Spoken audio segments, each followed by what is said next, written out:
Dobar dan. Pozdravljamo vas ponovno iz Gradske knjižnice i radimo pokuse iz fizike.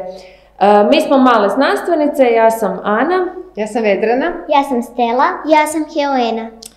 Današnjim pokusom naučit ćemo što je to podtlak, a za to nam je potrebno jedno jaje.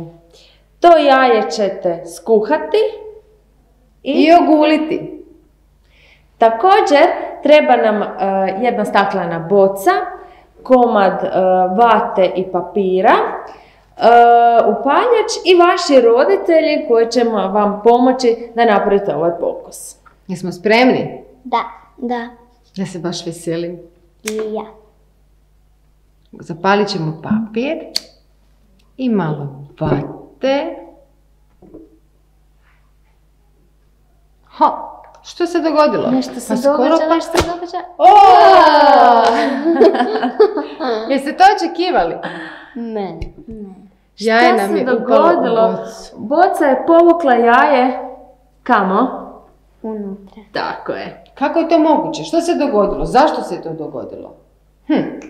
Kad smo zapalili vatu i ubacili je u bocu, vatra je ugrijala zrak unutar boce.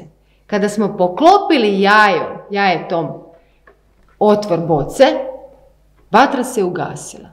I tada se ohladio naglo zrak unutar boce. I tada je tlak unutar boce manji od vanjskog tlaka koji je gurnuo jaje unutar boce. Unutra je nastao podtlak. Pokušajte napraviti pokus. Ako želite raditi još pokusa iz fizike i tražite ideje koje bi tu pokuse napravili, možete doći u Gradsku knjižnicu i posuditi neku od knjiga koje imaju znanstvenu tematiku, namijenjene su za djecu i upravo da bi radili pokuse. Želimo vam sreću u eksperimentiranju. A do sljedećeg puta i do sljedećih pokusa koje ćemo snimati za vas, neka znanost postane radost. Bok!